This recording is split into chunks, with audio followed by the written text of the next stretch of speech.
जंग और भूख दोनों इंसानियत के लिए खतरनाक है। जब ये दोनों एक साथ होते हैं तो माशरे के लिए बहुत बड़ी मुसीबत बन जाती है। साथ ही माशरे के सामाजिक और माशी ढांचे को गहराई तक मुतासिर करते हैं और चोट पहुँचाते हैं, या यूँ कहा जाए कि पूरी तरह तबाह और बर्बाद कर देते हैं। यहाँ हम जंग और भूख के ताल्लुक को समझने की कोशिश करेंगे, साथ ही जंग की वजूहात पर भी बात करेंगे और यह भी जानने की कोशिश करेंगे कि जंगें होती क्यों हैं, इनका इंसानी जिंदगियों पर कितना असर पड़ता है और इनसे निपटने के लिए कौन कौन से कारगर तरीके हो सकते हैं। जंग एक तबाहकुन मसला हो सकता है जो माशरे के हर पहलू पर असर डालता है। जब जंग होती है तो किसी भी मुल्क या माशरे के बुनियादी ढांचे को नुकसान होता है। खाने पीने की अशिया और ट्रांसपोर्ट इंतजामात मुतासिर होते हैं। लोगों के घर, स्कूल, अस्पताल, सड़कें और तमाम ज़रूरी अशिया पूरी तरह बर्बाद हो जाती हैं और खत्म हो जाती हैं।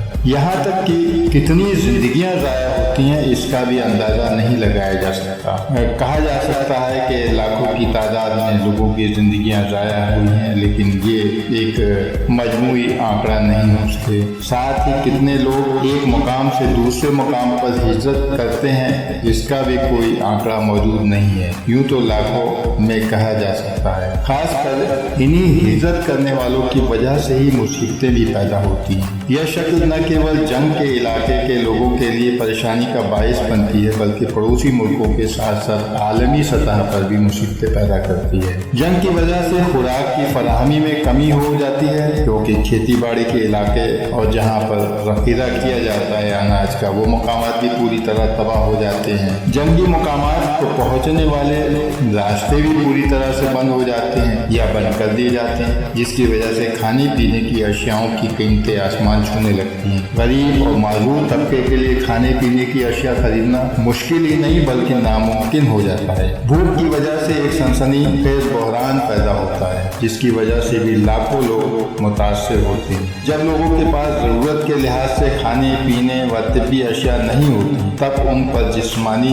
और ज़हनी सेहत पर गहरा असर पड़ता है। आवाम को खतरनाक बीमारियों का सामना करना पड़ता है, जिसकी वजह से खासकर बच्चों और बड़ों की मौतों में इजाफा हो जाता है। तरक्की के मामलात रुक जाते हैं। भूख से लड़ते लड़ते लोगों के लिए तालीमी और रोजगारी मामलों के मौके भी खत्म से ही हो जाते हैं। यहाँ से गरीबी का एक सिलसिलेवार ना खत्म होने वाला सिलसिला शुरू होता है। भूख के मामले को अक्सर जंग से जोड़ा जाता है, क्योंकि जंग की वजह से ही खुराक की फराहमी में कमी और इक्तिसादी अहम इस्तेहकाम पैदा होता है। जब लोग भूख का सामना करते हैं तो वे ज़िंदगी की दीगर ज़रूरी पहलुओं पर अपनी तवज्जो मरकूज़ नहीं कर सकते, जिसकी वजह से माशरे की तरक्की में रुकावटें पैदा होने लगती। जंग और भूख के मसले का हल मुमकिन है, लेकिन इसके लिए आलमी मदद और मजबूत इरादे की ज़रूरत होती है। अमन और इस्तेहकाम बनाए रखने के लिए मुल्कों के बीच बातचीत और कूटनीति को प्रोत्साहित करने की ज़रूरत होती है। इसके अलावा खान पान की हिफाजत और उसको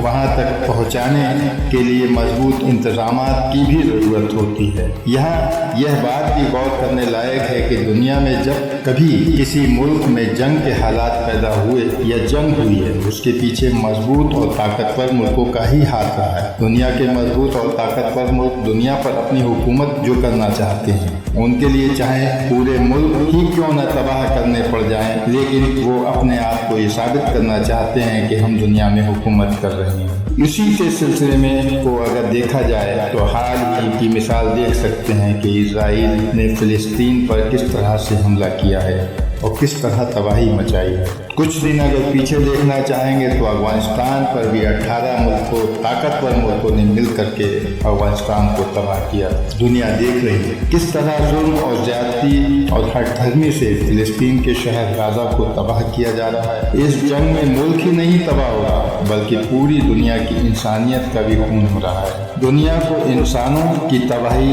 इंसानों की लाशें, बच्चों की लाशें देखने में जो मज़ा आ रहा है, मगर कोई भी आगे बढ़कर जालिम इजराइल का हाथ पकड़कर रोकने की हिम्मत नहीं रखता। دنیا کو حیرت تو یہ جان کر ہوگی کہ جو ملک کسی ملک کی تباہی میں شامل ہوتے ہیں وہی ملک قوموں کی مدد کے لیے تنظیمیں بھی بناتے ہیں۔ دنیا کو یہ بھی دکھانے کی کوشش کرتے ہیں کہ ہم مانو ادھیکاروں کے رکھوالے ہیں، ہم ہی انسانیت کے رکھوالے ہیں، جبکہ سب سے زیادہ طاقتور تباہ کن ہتھیاروں کے بنانے والے اور کاروبار کرنے والے وہی ملک ہیں جو دنیا میں جنگوں کے ذمہ دار ہیں یا جنگوں کا سمرتھن کرتے ہیں، یا یوں کہا جائے کہ جنگوں کو پرایوجت بھی وہی کرتے ہیں۔ یوں تو دنیا میں انترراشٹریہ تنظیمیں اور غیر مفید تنظیمیں جنگ اور پھوک سے متاثر لوگوں کی مدد کے لیے خاص رول ادا کرتے ہیں، لیکن یہ اتنا ہی ہے جتنا ان کے آقا ان کو اجازت دیتے۔ آخرکار جنگ اور بھوک کا سامنا کرنے کے لیے ایک مضبوط نقطۂ نظر کی ضرورت ہے۔ معاشرے کے ہر طبقے کو مل کر کام کرنے کی ضرورت ہے تاکہ اس طرح کی مصیبتوں کو دور کیا جا سکے اور انسانیت کو ایک روشن مستقبل کی اور بڑھنے میں مدد مل سکے۔ آج ایک ملک تباہ ہو رہا ہے، دنیا کی انسانیت تباہ ہو رہی ہے۔ آخر میں اپنی بات کو یہ کہہ کر ختم کرنا چاہوں گا، ہم آہدی کرتے ہیں تو ہو جاتے ہیں بدنام، لوگ قتل بھی کرتے ہیں تو چرچا نہیں ہوتی۔